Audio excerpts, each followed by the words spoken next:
অনেক বড় বিপদের হাত থেকে রক্ষে পেলাম আজকে সকালে। নইলে যে কী হতো ভাবলেই যেন গা শিউরে ওঠে। তো চলো, গুড মর্নিং সকলকে।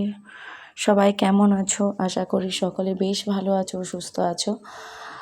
আমিও মোটামুটি আছি। ঠান্ডা লাগাটা অনেকটা কমেছে, বুকের ব্যথাটাও সেরকমভাবে নেই।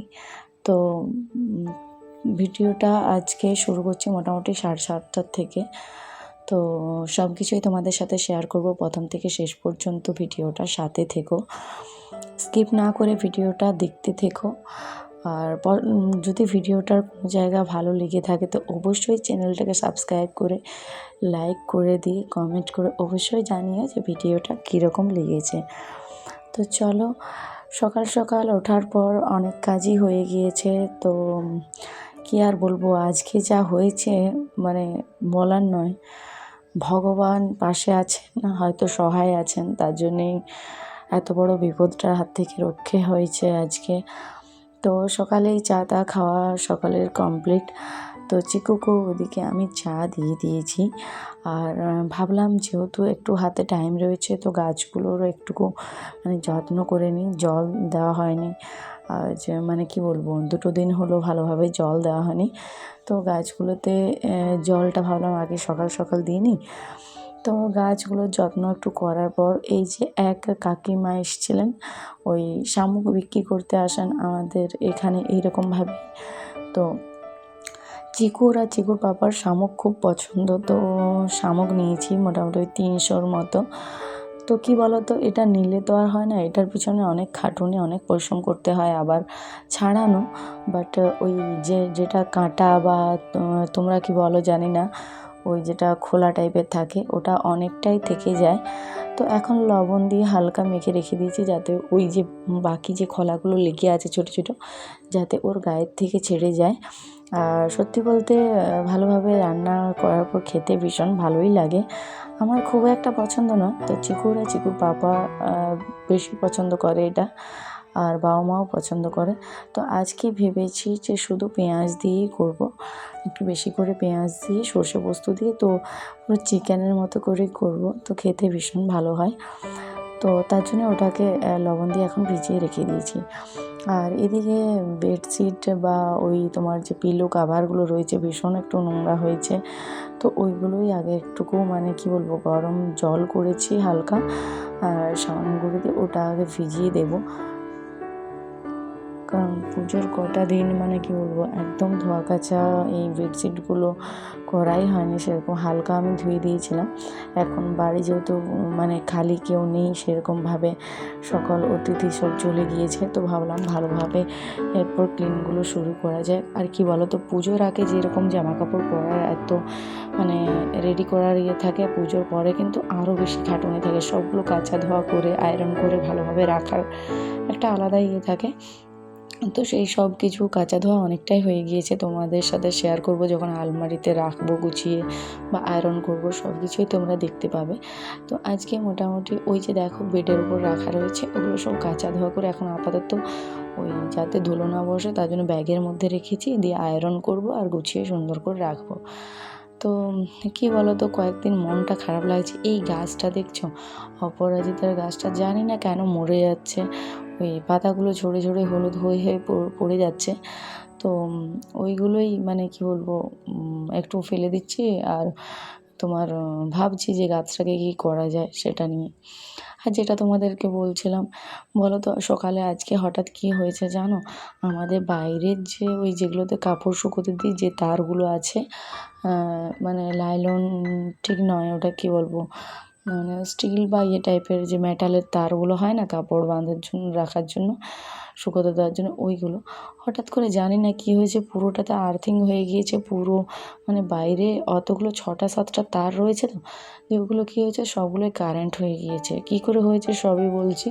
তো মা এসছেন স্নান করে, একটু তাড়াতাড়ি স্নান করে এসে পরে যখন ওই কাপড়গুলোতে ভেজা কি বলবো, ওই তারগুলোতে ভেজা কাপড় শুকোতে দিতে গেছে, উনি কারেন্টের এত জোর ঝটকা খেয়েছে যে একবারে নিচে পড়ে গেছে।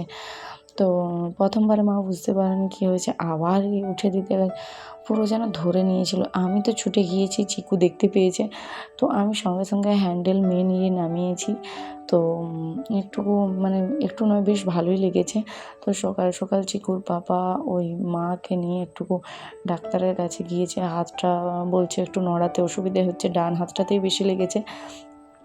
তো তারপর ওই যে ইলেকট্রিক ডিপার্টমেন্টের থাকে সেখানে কল করা হলো, লোক এসছে। এখন বাইরে তো ওই কাজ করছে, তোমার হলো অনেকক্ষণই হলো, 1 ঘন্টা। তো ওরা বলল কি আমাদের যে পুরনো বাড়ি রয়েছে ওখানের ওই যে টিন থেকে তো এই তারগুলো বাঁধা রয়েছে, তো ওই কী হয়েছে, ওই ভেতরেতে একটা সে পুরনো পাখা ছিল, সিলিং ফ্যানটা খুলে দেওয়া হয়েছে কিন্তু কানেকশানটা থেকে গেছে। তো হয়েছে কি ওটাতে ওই টিনের যে ফাঁকা জায়গাগুলো আছে, মিষ্টির হয়তো জল চলে গেছে ওটার মধ্যে, তারপর ওটা পুরো শর্ট সার্কিট হয়ে গিয়েছে। পুরো মাটির যে পুরো বাড়িটা আছে না ওদিকে, ওটা পুরোটাতে কারেন্ট হয়ে গিয়েছে। কী আর বলবো, মানে এত ভয়ের, মানে কিচ্ছু বলার নেই। মানে ভাগ্যিস অন্য কেউ যায়নি বা ছুঁয়নি, বিপদ হয়ে যেত। আমার তো চিকুকে নিয়ে প্রচণ্ড ভয় হয়। তো এত ভয় লেগেছে, আর মা মানে কী বলবো, বেশ ভালোই লেগেছে।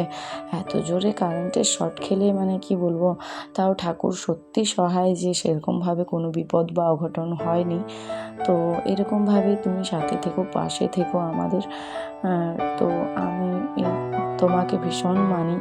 তো সবসময় বিশ্বাস করি যে ভগবান সবার সাথে আছেন, পাশে আছেন। সকলেরই মানে কি বলবো, বিপদের সময় উনি হেল্প করার অবশ্যই চেষ্টা করেন। তো মানুষ নিজের ভুলেতেই কিছু করে ফেলে, যেমন এটা আমাদের হয়েছিল সাধারণত। পাখাটা খুলে নেওয়া হয়েছিল, তো পাখার সুইচটা মা কী করেছে, যখন ওই রুমেতে গেছে লাইট দিতে, তো 3টে-4টে সুইচ একসাথে দিয়েই রেখে দিয়েছে। তো যে কারণেই ওটা হয়েছে। তো পুরো টিন, যে পুরোনো বাড়ির যে টিনটা রয়েছে, ওই টিনটাতেও যেন কারেন্ট হয়েছিল। আর বাইরের যতগুলো তার ছিল সেগুলো তো হয়ে গিয়েছিলোই। তো ওই দাদাভাইরা বললো যে এটা ভীষণ বড় বিপদ, মানে কী বলবো, বলার কিছু নেই। ভাগ্যিস কাপড়টাকে ছুঁড়ে দিয়েছিলেন, তাছাড়া হাত দিয়ে যদি ওই তারটা ধরা হতো তো হয়তো মানে অন্য কিছু হয়ে যেত। তো আমার তো শুনে ভীষণ গা হাত পা যেন ঠান্ডা হয়ে যাচ্ছিলো, কী বলবো বলো। আর এখন চিকুর বাবা জাস্ট একটু পরে ফিরে আসবে। তো আমি কল করেছিলাম, ডাক্তার বলেছে এমনি কোনো অসুবিধার কারণ নেই, এমনি আস্তে আস্তে হাতটা ঠিক হয়ে যাবে। একটুকু ওই ঝিমুনি ভাব হাতটার মধ্যে রয়েছে বা টান, অত জোরে শর্ট লেগেছে তো কী আর বলবো, তার জন্যই। তো এদিকেতে আজকে আমারও ভীষণ কষ্ট হচ্ছিলো রান্না করতে। মানে আজ আমার বড় গ্যাসটার যে ইয়েটা আছে, তোমার ওভেনের যে সিলিন্ডারটা রয়েছে, ওই সিলিন্ডারটা শেষ হয়ে গিয়েছে, গ্যাস নেই। তো এলে পরে নেবো। গ্যাস গাড়ি আসে মোটামুটি 2:30-3টের দিকে। তো ছোটো গ্যাসটাতে রান্না বসিয়েছি, মানে কি বলবো, একদম যে ছোটো 5 কেজিরগুলো রয়েছে না ওগুলোতে। আর ওগুলোতে একটু রান্না বসালে কী হয়, ঝুঁকে নিজেকে করতে হয়, আর ওই সাঁড়াশি দিয়ে না ধরলে পড়ে যাওয়ার ভয় থাকে। অনেক কষ্ট করেই করেছি। আর এটা সকলেই জানো, এটা তো মোচা। তো মোচা কার কার পছন্দ অবশ্যই জানিও। তো আমার তো ভীষণ ভালো লাগে। গাছের ওই একটা কলার হয়েছে, তো বাবাকে বললাম যে মোচাটা পেড়ে দিতে। আর এই দেখো যে এই মটর অর্ধেক ভাঙা, এগুলো সে অনলাইন থেকে প্যাকটা নিয়েছিলাম, তো একটু ভিজিয়ে দিলাম গরম জলে, তো ওটা দিয়েই করবো। ভীষণ ভালো লাগে সর্ষে পোস্ত দিয়ে, আর ওই মানে বুটের যাই বলো বা মটরের যে ছাড়ানো অংশ বলো, ওগুলো একটু মিশিয়ে দিয়ে করলে খেতে ভীষণ ভালো লাগে সর্ষে পোস্ত দিয়ে। তো ওটাই করব। আজকে সব একটু আলাদা আলাদা টাইপেরই রান্না করছি, তো ওটাও ভালো লাগে। আর তার সাথে তো করছি শামুকের রান্না, মানে বিভিন্ন কিছু এগুলো। তো আগে তোমার সবজিটা ওই কেটে রেডি করে নিয়েছি, আর এদিকে স্নান টান সেরে গোপাল সোনাকে পুজো করে তারপরে রান্নাটা করব। তো রান্না করব বলতে রান্না আমি অলরেডি বসিয়েই দিয়েছি। তো সেই জন্যেই তোমার, আর ওদিকেতে আমার ভাত হয়ে গিয়েছে। আজকে আমি রাইস কুকারে ভাত করেছি, একদিন তোমাদেরকে দেখাবো যে আমি কীভাবে মানে রাইস কুকারে করি। তো দেখানো হয় না, কারণ অন্য জায়গাতে করি, তো আমার ভিডিও করতে ওখানটাতে অসুবিধা হয়, অন্ধকার ভীষণ, তো তার জন্যে। আর এদিকে রান্না আমার কমপ্লিট। তো যেসব কাপড়গুলো ধোয়া কাচা করেছিলাম শুকোতে দিতে আসতে একদম সময় হয়নি, ভাবলাম যে রান্নাটা করে নিই। আগের ভিডিওতে তোমাদেরকে বলেছি যে খাওয়া দাওয়া আমাদের একটু জলদি হয়, তো রান্নাটা করে নিলে কী হয়, তখন মানে খাবারটা চট করে বেড়ে দেওয়া যায়। তো রান্না করার পরে তারপরেই তোমার কী বলবো, কাপড় জামাগুলো বেশিরভাগ দিন মানে শুকোতে দিই। তো আজকে কাপড় জামা অনেকগুলোই ছিল, মানে কি বলবো, অনেকগুলো হয়ে যায়, একটা দুটো করতে করতে অনেকগুলো হয়ে যায়। আর আমি সব দিন বলেছি যে মা বাবার যেহেতু বয়স হচ্ছে, মা বাবার কাপড় জামাগুলো আমি নিচেই শুকোতে দিই। তো ঠিক আছে, চলো ভিডিওটা আজকে এখানেই শেষ করছি। হ্যাঁ, তো খুব বেশি একটা আজকে ভিডিও করে নিই। তো চলো, পরের ভিডিওতে দেখা হবে, বাই।